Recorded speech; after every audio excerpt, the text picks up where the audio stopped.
I'm really fucking mad because I just did an almost 10-minute long video about a review for the first season of Locke and Key, and it didn't save. As soon as I pressed the check mark to complete the video, it just disappeared. Literally disappeared. So that's fun. So I'm gonna speed this up because I don't feel like going through all of it.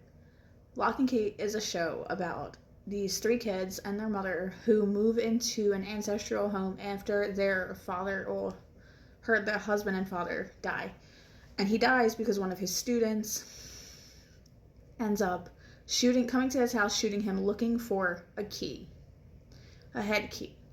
Now, in the series, the first season, this is only for the first season, you find out that keys exist in this house that have special abilities. A face key that can change your face, a head key that can give you the ability to go inside your own head, view your memories, stuff like that.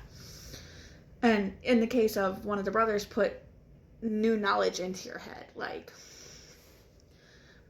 There's a key that starts fires, there's an echo key, there's an omega key. There's so many keys. A memory key that, literally there's so many keys. And we don't even get to see all of them in the first season.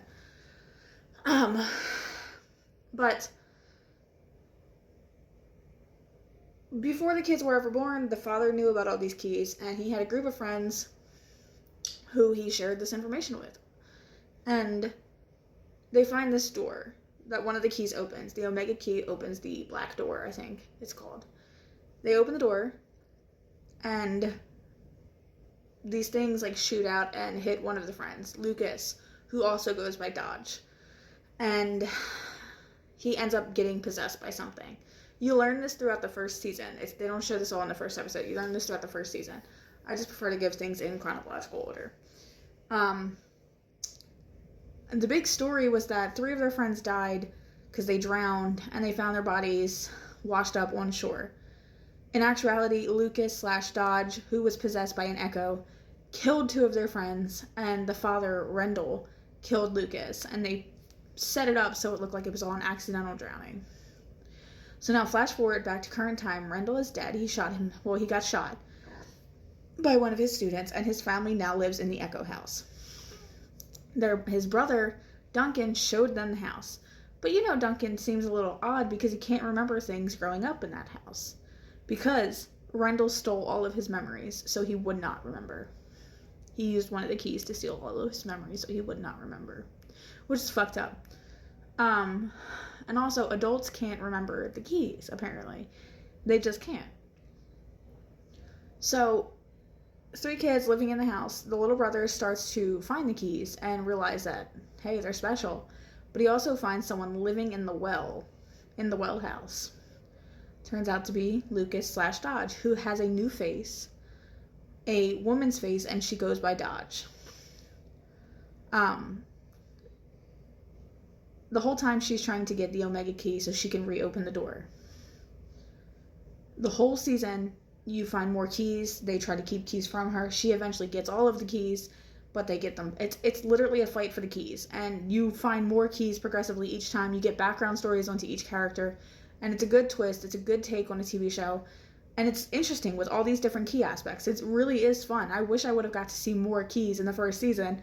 There's 2 more seasons to go, so I'm hoping we get more keys and more explanations on them. So we'll see.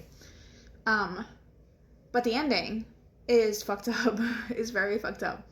So the end of season 1, they get Dodge/Lucas, and they find him unconscious. They find her unconscious, and they go to throw her in the omega door, thinking it'll solve everything. Spoiler, spoiler, spoiler. Little do they know that it is Ellie, their neighbor / one of their father's group friends, one of the key keepers. Dodge ended up knocking her unconscious and turning her face into Dodge's face, so they would all think that she was Dodge. Knocking her unconscious, so they would throw her into the door, and Dodge would be scot-free. Now, at this point, as they all think that Ellie is Dodge, we find out at the very fucking end that Gabe, one of the friends in the new group, is the fucking Echo. So he's been playing Dodge, Lucas, and Gabe. And that was just such a, well, fuck you moment. But I also knew something was suspicious with Gabe from the start. Like, he always felt a little odd. He felt like something just was not right in his bones. That actor in general is a little creepy. That's just my opinion.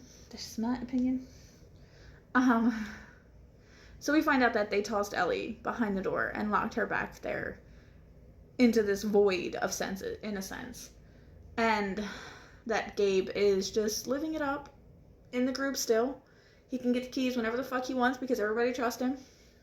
And he's Kenzie's boyfriend. Like, Kenzie is the daughter of the three. Like, it's an older brother, a daughter, and a younger brother. And it's just so fucked up. So Ellie's son, who's like a teenager, I want to say like 16-ish maybe, gets sent to live in Nebraska with family.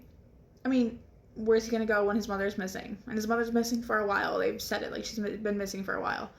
And you also find out that when they were throwing Ellie/Dodge into the door, these things were shooting out and hit one of the other people in the group, Eden. But they didn't show that it hit her until the very end. So she is possessed, or now an echo, working with Gabe. So this is going to be a fun season 2. I can't wait to watch it. Just to make it clear, I have seen it before, but I can't remember shit. Like, I literally don't remember anything from beyond season 1. Please comment, like, subscribe, and let me know what you think.